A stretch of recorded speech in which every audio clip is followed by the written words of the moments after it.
Right, so this is our third lesson of our final little series, and today we're going to be going over the Tolpuddle Martyrs of 1834, the Rebecca Riots, and quite possibly I think we'll go on to trade unionism in the next lesson, but we've got another protest at the end.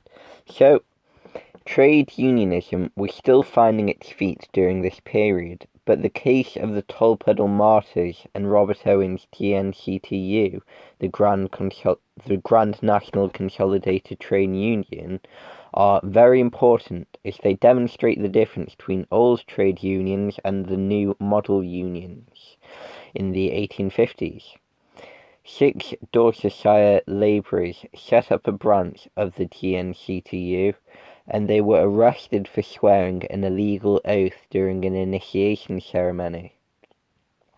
The GNCTU defended them and organised a mass demonstration in Copenhagen Fields in London, where 35,000 people protested the arrest of the 6 labourers, known as the Tolpuddle Martyrs. George Lovelace and the other Tolpuddle Martyrs were sentenced to transportation for 7 years. This is in spite of the fact that under the Combination Act, the maximum sentence was 3 months' imprisonment, but the Whigs revived an old naval law of 1797, which had banned the swearing of illegal oaths during the mutiny at the Nore. So we went over that. That was the naval mutiny of 1797. So, the judge said he was sentencing them as an example to the other working classes, and despite great public opposition to the sentences, they were not pardoned until 1837. Robert Owen and the GNCTU collapsed following the case as a result of internal division and opposition from employers, who now forced workers to sign something called the document, which prevented them from joining any trade unions. So that's it for the Tolpuddle Martyrs. We've already gone over Chartism and the Newport Rising in its own section, so we'll just skip over that. And I believe the next thing, we've done the Rebecca Riot. We've done the Plague Plot. We'll now move on to the Rebecca Riots of 1839 to 1843. The Rebecca Riots were caused by the economic suffering of Welsh farmers, who could not afford to transport lime to their farm as a result of too many turnpike toll booths being set up on the roads. The farming sector was also suffering from a depression after the Napoleonic Wars. The farmers also detested paying tithes, since Welsh farmers were generally nonconformists, so they resented paying 1/10 of their yearly income to the Church of England.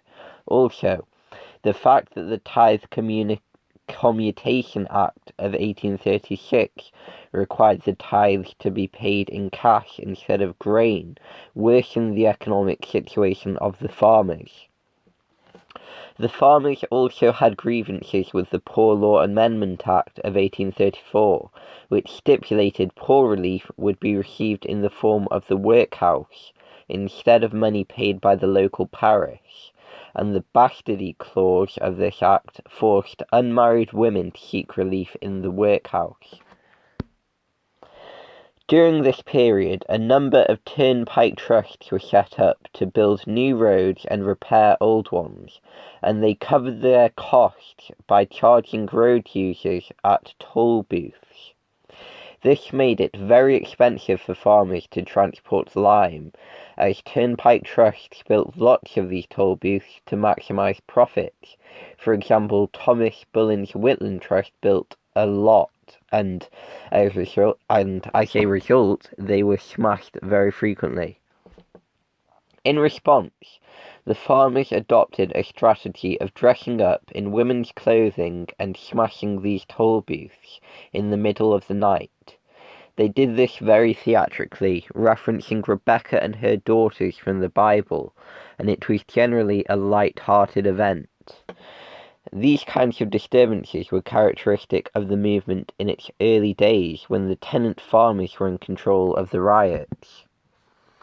When the farmhands began to take over the movement in the last half of the period, the riots became more violent, with a tollkeeper at New Inn being blinded by gunshot in August of 1843, and Sarah Davis being killed at Hendy Toll Gate in September of 1943 by a gunshot. 2,000 rioters were sent on to attack a workhouse in Carmarthen town, but the rioters quickly dispersed when the 4th Dragoons arrived. 60 rioters were taken as prisoners. The nature of the movement had changed from a tongue-in-cheek affair to a dark and violent one, so the government stationed military in the rural areas of South Wales as a means to intimidate the rioters, and the government also approved of a commission of inquiry in October 1843 to establish whether or not the grievances of the rioters were justified. Rioting stopped as soon as the commission of inquiry was established, and when the Commission of Inquiry issued its report in 1844, it found that they had been justified in many of their grievances, and it mentioned all of the aforementioned grievances other than the issue of tithes, likely because it would have antagonized the Anglicans. In response to this report, the government passed the 1844 Turnpike Trust Act, which reduced toll payments and the frequency of the payments, establishing at most one toll booth per 7 miles, and the toll on lime was halved. The riots also indirectly resulted in the passing of the 1845 General Enclosure Act, which provided for the needs of small farmers, and in 1847 a Poor Law Board was established to make the poor law more humane. This makes it clear that the Rebecca riots were successful in addressing most of their grievances, and they showed character by stopping all protest as soon as the Commission of Inquiry was established. So that's it for the Rebecca riots. We've already gone over Kennington Common in our Chartist series, so now let's have a look at the Hyde Park demonstration of 1866. This is a fairly brief one. On March 12, 1866, William Gladstone, Chancellor of the Exchequer, and John Russell, Prime Minister, failed to pass their Reform Bill through the Commons due to opposition from Liberal MPs such as Robert Lowe. Within months, Russell resigned. In response, the Reform League, led by members of the International Workmen's Association, who campaigned for one man, one vote, gathered a large crowd at Hyde Park to protest against the government's failure to pass a reform bill. The crowd was barred entry to the park by the police, and in retaliation the protesters broke down the railings and set up camp in the park for 3 days. And obviously, as you will know, fairly soon after this, that this is probably the main piece of extra parliamentary pressure for the passing of the 1867 Reform Act by Prime Minister Disraeli.